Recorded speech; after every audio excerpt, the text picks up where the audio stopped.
Hello and welcome to Indie Scot News Review of the Week. I'm your host, John Hanna, and joining me today are Julie McAnulty from the Independence for Scotland Party. Hello, Julie. How are you? Hi, John. Very well, thank you. And we also have Bruce Hosie, let me get this one right now, from the grumpyscottishman.wordpress.com blog. Yep. Yes. Yep. Hi, Bruce. How are you? You good? I'm fine, thank you. Lots of things happened this week. Lots of topics to discuss. Let's see how much we can get through in the time that we have. Julie, if I could come to you first, please. St Andrew's Day happened last week. Yeah. Mm-hmm. Did you do anything special? How important do you think St Andrews is? And is it important that we promote these events, Scottish events and anniversaries? Yeah, well, I felt that St Andrew's Day last week was a wee bit special because excuse me if I'm running into the next topic, but I was looking very enviously across at Barbados, who also share St Andrew's Day is also their patron as well. So, that was why they had their Independence Day on St Andrew's Day. So I do think it's important. I think there's been a lot of moves of late over the past couple of years to try and portray Britain as a unitary state. And so I think it's doubly important that we are celebrating our National Day and reminding ourselves that we actually are a nation and not part of a unitary state within the United Kingdom. So that's kind of my take on it. Cool. And Bruce, what are your thoughts on St Andrew's Andrew's Day? I didn't do anything special. I think it's absolutely important to Scotland, St Andrew's Day. There's no question of that. It's like the Gaelic language. Loads of people go against Gaelic language. It's so important to Scotland. But I didn't do anything special at all. And I never have done anything special on St Andrew's Day. Or I've never been a person to wave the flag and stuff. So. The reason I thought I'd ask it was, I was on a Zoom call on Sunday, and everybody wished everybody else a happy St Andrew's Day. And to be honest, I've never really seen it very much. I've never seen that happen very much when I've been at work or anything else like that. So, yeah, I think it might be important to promote it a bit more. Yeah, it's a good thing. Julie, definitely a good thing. Yeah. Julie, you mentioned... Were you going to talk about Barbados or I was just about to talk about Barbados. Let me give you some stats, right? Julie kind of gave it away there. Bruce, we'll come to you first, though.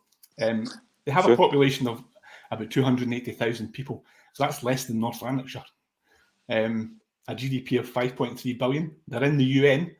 They became independent in 1966, and last week they became a republic. Now, they also have their own currency, which is pegged to the US dollar, by the way. If anything, what do you think, Bruce, Scotland could learn from Barbados?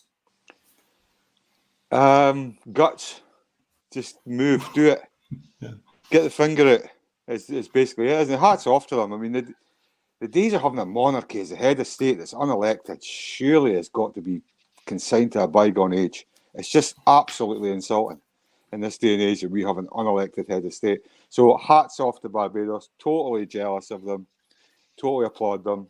And we need to just grasp their mettle and get the finger out and get moving ourselves, because we're just dragging our heels. The part that I find particularly interesting about Barbados was that it was the Parliament that decided it, and there was not a referendum. So I think there's a wee lesson there for Scotland in that there is more than one way to skin a cat, and we should be looking at doing things through Parliament and doing, not forgetting about Section 30, which is a dead duck in the water now. So, and Barbados have better beaches as well. So I'm just completely envious of them at the moment. It's absolutely freezing here just now.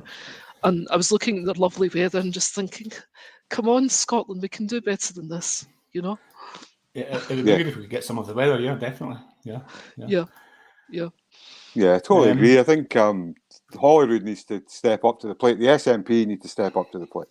There's absolutely no doubt about that now. If we're truly a country and Holyrood's our Parliament, then it's time. I think we need to face the fact we're not getting a Section 30, are we, anytime soon? And both ISP and ALA support a plebiscite election, so it must be something that we need to aim for, I think. When we get the opportunity, it's another story for another day. Well, Boris Johnson's going to go in 23, isn't he? So if he's still around, I mean, the rumours are that Johnson's on the way out, but they're probably going to go in 23 to grab another mandate to sell off the English NHS and things like that. So that's the time. A one issue manifesto for all these pro-independence parties that basically says, if you elect pro-yes MPs and pro-yes MPs are in the majority at Westminster, then we will not take up our seats. We'll have a convention and we will revoke the Treaty of Union through Holyrood, through a vote. Simple as that. And of course, that UK general election would put paid to any Scottish referendum that Nicola Sturgeon has planned for 2023. Yeah. I don't think that'll run anyway. What a shame, John. I'm Sorry, sure guys. it's been all thoroughly planned, but yeah. Anyway, let's move on to the independence poll from Ipsos Mori last week. Now it's a 55% vote for yes. Now there's a vote, a majority vote for yes up to the age group of 54, right? From 55 to 64, 49% support yes. 65 plus, only 34% vote yes or support yes. What do you think we can do to encourage the older generation that a yes vote is more beneficial than staying in the union? Julie, come to you first. It's a kind of strange situation, John, because I was reading some comments online about this, and there was a whole lot of older people hopping on saying, well, I support independence, and others saying, I support it as well, and I don't know who the ones aren't voting. People don't like change, and I think the older they get, the more risk averse you become. I think really what we need just now is a campaign. That's the bottom line here. We don't have a campaign organised, and I mean it could be standing at 95% just now, and we've still got to do something to make things move. You only get with campaigns like this, you have to go by going. You only gain momentum by starting. When back in 2013, 2014, we were at 33% when we started, and we were at 45% when we finished. So saying that we have to sit back and wait for the figure to get higher, I'm quite wary of that. I don't know what you do to persuade older people to vote. I imagine that some of them will be looking in horror at the antics down in with Boris Johnson and the others, and it might persuade some of them that whatever they're facing can't be worse than what we're currently dealing with. And I mean, in some of the jobs I'm doing just now, we're seeing a lot of what I would call new poor.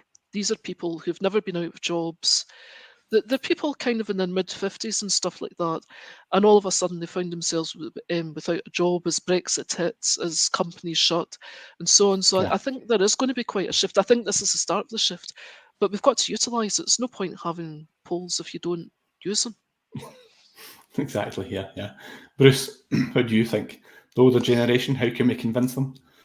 I mean, according to the poll, we don't need to convince them because it's at 55%, but it would be good to bring everybody, as many people on board as possible, surely. I think like my mother's in her 80s and she's totally pro-yes, but I know people in their later 60s who, they're British. It's as pure and simple as that. They're just British. And it doesn't matter the triple locks reneged on or they can't put their heating on in the winter. They've got that British mindset. It's a pity. I think we can persuade some. I do believe we can, but I think it's limited. To be honest, I think can't we're going a flag though, can you? No, you can't. Flag. But sometimes I think that it'll take people being hungry on the streets to shift the views. I know just some older people, a lot of Scottish people, full stop. Mm-hmm. That'll take absolute hunger and being destitute before they'll actually wake up to the fact that they didn't govern their own country and they could live in an independent country making the choices that they want to see being made, which could be left of centre, whatever, socialism, whatever. But sometimes I think we need a real shock to the system like that, unfortunately. Yeah. Mm-hmm. To shift the views. It'd be better if people could see it coming. But yeah. Yeah, because I think the answers are there. I think they need to be updated. But I think the information's there that, Scotland would make a better fist of it as an independent country. And at the very least, we should be wanting to live in a democracy. At the very lowest level, we should all want to at least live in a democracy, which we don't even live in that. So I think the answers are there. It's how you persuade people. Yeah. It's the hard part, isn't it? Yeah, totally. Let me move on to something that was quite controversial on Twitter, especially this week, was the school survey. Now, the Scottish Government give out a school survey which asks 14 and 15-year-olds lots of different things, but the thing that was controversial, I think, was that it asks 14 and 15-year-olds about sexual preferences and behaviours. Now, given that they're minors, also, I found out that you can actually identify the person who completed the survey, which might or might not be an issue for safeguarding. What are your thoughts on the census? I'll come to you first, Bruce. What are your thoughts on the census and pupils of that age being asked those types of questions? And is there a safeguarding issue, do you think? There could be a safeguarding issue if you could identify the individual young people. I think I'm a CLD worker and I'm a professional youth worker. Yeah. And these conversations from time to time do come up with young people, sexual preferences and how they act sexually, how they practice their own sexuality. And so these conversations in my 25 years as a youth worker, these conversations have always taken place, and sometimes have taken place within schools. So it's not necessarily a new thing. It wouldn't be necessarily a new thing that young people would be asked these questions, but maybe not every young person would be asked these questions, because it would be a smaller number that would be working with youth workers and stuff. Safeguarding's a problem. It should be anonymous. I don't have a massive issue with the question, because we do need to plan ahead, and we do need to be able to support young people who go through different stages and ages, obviously. And if we don't know what their beliefs are, and if we don't know actually what they're doing, if they're honest about the questions, then it's difficult to support them. Would you be honest though? Well, knowing some of the guys I know. But, some people will be honest, and some people, boys or girls, will just take the mickey. But I can understand why people are angry about it. I totally get why parents are up in arms about it, because it's went public. So while these questions have been asked in the past, in my opinion, certainly in Dundee, through youth work, we have these discussions about sexuality, but it's never been widely known. It's never been front page of newspapers. So I can understand why parents are a bit concerned, and grandparents are concerned and stuff. I totally get it. But I don't think it's necessarily as controversial. Julie, what are your thoughts?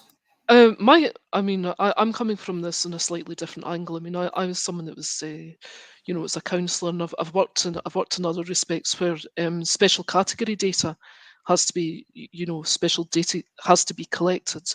And my first reaction to that actually was that it was a complete GDPR nightmare. Because these questions are what's called special category data, to do with sex and sexuality. And the way that I was trained to deal with things like that was, first of all, you had to get the person's explicit consent. You had to tell them that it was special category, which category it was. You have to tell them where it's going to be stored, how it's going to be used, who it's going to be shared with. It has to be secure. And they have to have access to it through a SARS request. And I'm asking myself, what's the actual purpose of this? I mean, I do get what you're saying as well, which is that these conversations obviously do come up with children in youth things, but it's in a more informal setting. And it's the child initiates it, and what I don't like about this is that it's I see this as very, very intrusive. It's if you as an adult were handed a questionnaire like that, and your doctor was at your doctor's or something, would you answer it if it wasn't necessary? If every adult in the country had to do this questionnaire, who do you think would reply to it? Wouldn't you be asking questions about who's storing it? So why are we doing this with kids? That is a GDPR nightmare. You're totally right. You're totally right with GDPR. Sorry. The issue I had with it's okay, it's cool. The issue I had with GDPR was that I know from a project I worked on in GDPR as a business analyst was that if you're collecting data, it has to have a specific purpose. Yes. Yeah. And I don't know what they're doing with that. You have to have my address so you can send me, I don't know, documents or whatever. You have to have my email address so you can do it electronically. Certainly, if we gather what are they doing with the information, data? if we gather information in Dundee from young people, we've got to go through the whole GDPR process. I mean, we have to explain what the information's for. We need consent. We have to tell the young person where it's stored. We have to tell them how they can have it removed as well. Yeah. So we do have to go through that process in Dundee. It's a very strict process. I think you could be fined quite substantial amounts of money for breaches, can you? So it's very specific when we do ask young people for information now. Mhm. Very, very specific. I think that one will drag on for a few weeks yet, I think.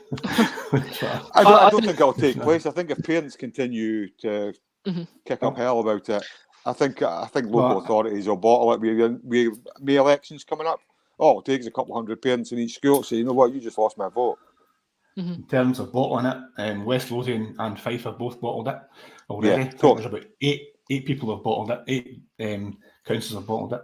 But Stirling Council refused a request to challenge it by the councillors, so they're not discussing it, they're just going ahead with it. Because I think councillors will be scared about their votes, won't they? Yeah. And if enough people in a local constituency, and we know that local council elections tend to have a slightly lesser turnout, but if enough older people, grandparents, say, I'm not voting for you, if you go ahead with this, then they'll panic. They'll panic. Yeah. Okay. Okay, let's move on to COVID. Right. The Omicron variant is doing its rounds at the moment. Now, the question I had was around Nicola Sturgeon and Mark Drakeford both requested a Cobra meeting with Boris Johnson, and he just flat out refused to discuss it with them. Boris Johnson's been having parties whilst other people can't even see their relatives. Whole host of issues around that situation there about how the UK are managing the COVID strategy. Do you think that the devolved nations should just take the initiative and just take charge of COVID strategy in their nation? Or do you think we should just follow UK Westminster strategy, regardless of what they do? Julie, come to you first. I think it's been a bit of a missed opportunity, John, because we could have Scotland could have kind of staked out its claim, but with regard to COVID and saying this is the way that we do things. I mean, it's been an absolute shambles down in England. I know some of my relatives are down there. It's down in London. It's just COVID is running riot there just now. Yeah. But I mean, we could have said we're going to take a different attitude to this. We're going to, introduce restrictions at airports and so on to make sure that it's not coming into the country, and then dare Boris Johnson to contradict us on it. Take the fight to him instead of running after him. But I think that the way that things are looking, we're looking a bit pathetic and helpless at the moment, frankly. And with this new variant coming in, we really need to get a grip of this now, and just exactly because this is clearly going to be with us for a while now. That's what all the experts are saying about COVID. So we do need to sit down and have a wee look at what's been working, what hasn't, and then just do it. That's how I feel about it. Yeah. Bruce, your thoughts? Yeah, I would agree. I think I don't think COVID's ever going away. I've watched a couple of decent kind of science documentaries that World Health Organization have been involved in, and it looks like it's here to stay. And there'll be loads of variants, sadly, over time. I think the Scottish Government should have went their own way, totally.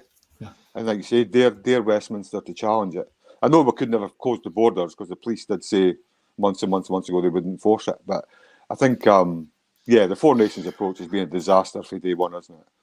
And all these people have died. Did the Welsh police not enforce it? The Welsh police did, but I remember reading a tweet from Police Scotland. I wish I'd saved it. I wish I'd screenshot it. And it was somebody higher up in Police Scotland saying they would not enforce it. And I wish I'd kept the tweet. And it was kind of unbelievable. I remember seeing it and thinking, that's shocking. If that's actually true, that Police Scotland wouldn't do what the Scottish Government are kind of advising them to do in a public health emergency, that was shocking. But I never screenshotted it. I really wish I did. Okay. Craig Murray. Let's move on to Craig Murray. Craig was released this week, actually, on St Andrew's Day as well. Now, without ending up in jail yourselves for anything. You can't afford a crowdfunder. Oh God.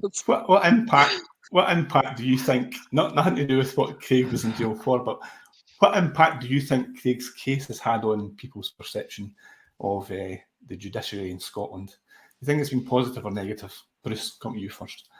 Very negative. I mean, I'm someone who, I suppose I'm an 80s child, so I've never had much faith in the courts when it's come to things like growing up through the miners' strikes and things like that, and seeing what took place.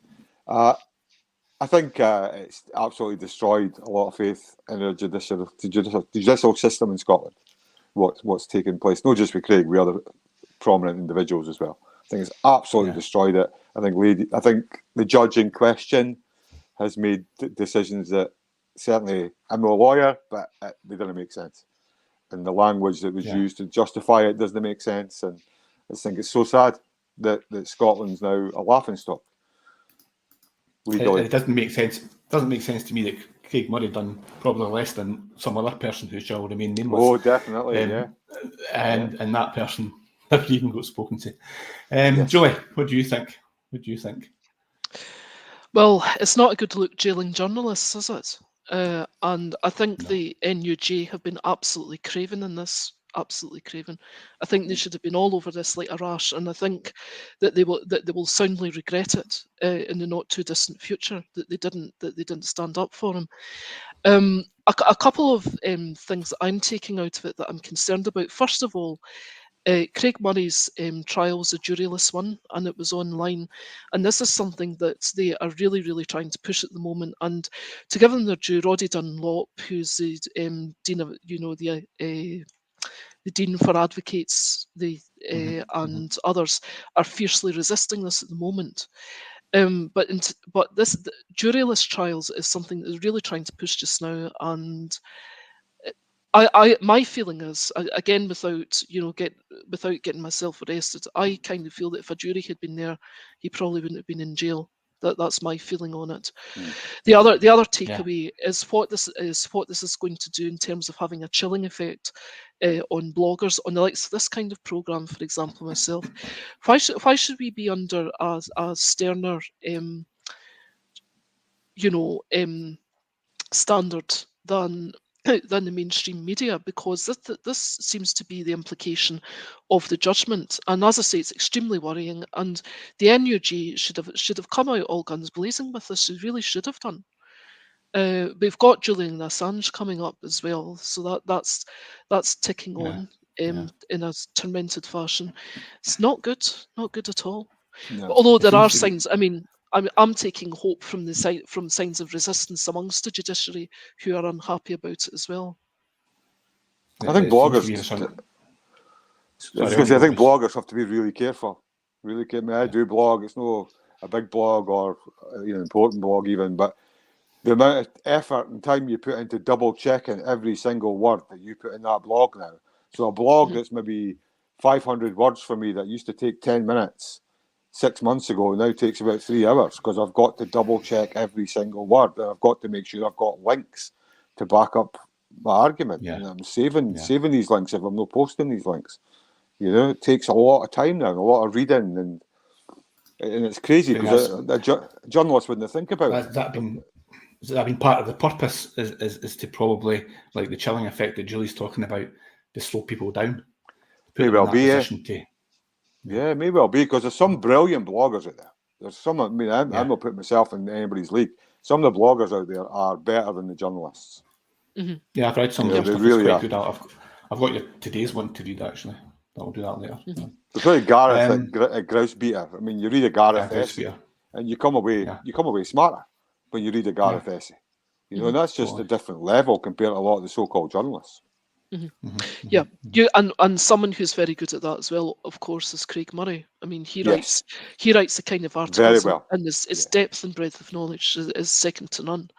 Again, you feel as though you've grown, your brain's grown bigger by the time you've finished reading it. Random public journal as well. Random public journals like that. I think that when Jaggett writes an article, it's amazing. It's information you're getting out of these guys rather than clickbait, isn't it? Really. That's totally. You're getting taught. You're getting taught, aren't you? You're taught stuff. You're getting taught. Yeah. You're getting taught. Of course. Okay. Another thing that's been in the news this week, and for the last few weeks actually, is Cambo. Shell have pulled out of Cambo oil field.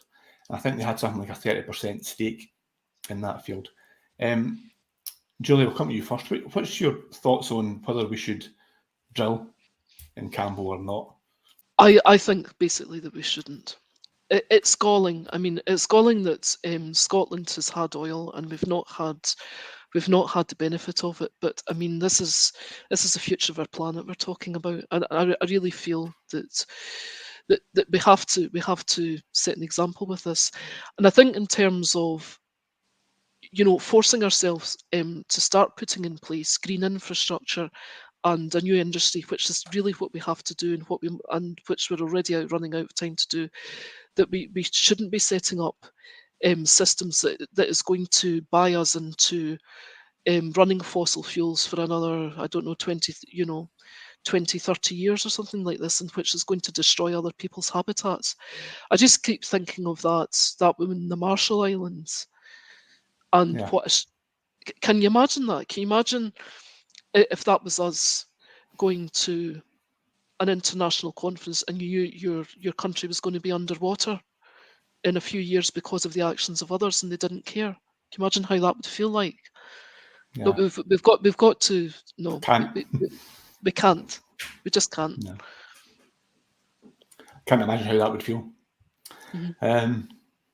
Bruce, what do you think about Cambo Oilfield? I'm a bit more controversial. My brain tells me that we should leave the oil in the ground, but there's the other side of my brain tells me that oil's coming out the ground whether we like it or not at some point, and certainly as long as we're part of the United Kingdom. So if it is going to come out the ground, then we should grab that money and use that money to invest in the green future, every penny of it, to make sure that we didn't have to drill any other oil in the future, and we put all that money in, all the profit, put it into the green future. But I do think that oil's coming out the ground, by hook or by crook, whether we like it or not. Cambo's a mitigation, but how much would we actually benefit from it, do you think, in Scotland? Nothing, as long as we're not independent. Yeah, nothing as long as we're not independent, other than some jobs in Aberdeen in that area. There might be some jobs saved. But I do think that oil at some point will come out the ground. So I think if we're independent and that oil's flowing, if it's not flowing, leave it where it is. But if it is flowing, then let's grab every single penny we can grab and put all of that into the green future. We're starting to run out of time. We've got time for one more question, I think. Okay. Ferries. Now, there are no firm commitment to a new Rosyth ferry service. Now, Graham wants it to be commercially viable. Right now, it's already closed down, I think, because it wasn't commercially viable. So I took it to mean that the Scottish Government weren't going to subsidise any ferries. Now, given that ferry links would be pretty essential and ports will be pretty essential in an independent Scotland, do you think that's a good strategy from the SNP or not? Bruce, what do you think? No, it's just absolutely ridiculous. Countries all over the world subsidise essential services, and we should not be any different. We subsidise Prestwick, so what's the difference for me? I don't really get the difference. No, we should definitely be having. We should be having ferry routes to Europe. We should be subsidising them, same as we should be supporting the islands with ferries. The whole ferry thing's just been a disaster for the last 6-7 years, hasn't it, from start to finish? And the SNP, I don't know. I never used to go with the whole Tartan Tory thing, but the last couple of years, my opinion started to shift when it comes to the SNP now. When it comes to Tartan Tories, to be honest, I was a member of the SNP off and on since I was 15 for about 30-something 8 years or something like that. And I left in 2016, I think 2015. Mm-hmm. Well, I was fighting off that Tartan Tory thing for all those years as well, but now I'm the same as you. I'm thinking, really. Yeah, they're soft Tartan Tories. Yeah. Mm-hmm. Julie, what do you think? I mean, again, in terms of nation building and preparing for this referendum that we keep getting told is coming, one of the things we need to be doing is building up our ports. They've got all our infrastructure's got to be brought up to scratch. It's just part of things that other nations do. You know, my sister stays in Norway, and there used to be a ferry that she used to get to Bergen. That was taken off. Now that's no good. I mean, you know, if you're looking at this from a strategic point of view, you want good links with Scandinavia because they're a similar economy to our own. We do a lot of trade with them. If you're going to re-enter EFTA, then we need to find a way of transporting goods and freight that doesn't involve going through England, because if you're in one trade zone and England's still in the other, doing their Little Britain Act, then we need to find a way around that. And the way around it, I mean, you've either got planes, which are expensive and they're limited in what they can carry, and you've got boats. And we need to build all of that up. And I mean, we are an island nation after all. We should be building this up. So yeah, invest. That's what we need to do. That's exactly what the Republic of Ireland's been doing, isn't it? We've got about 20 routes now or something. They've got a lot of routes now, yeah. Yeah, I saw their map and it goes every place. I'm afraid we've come to an end. Our time's up.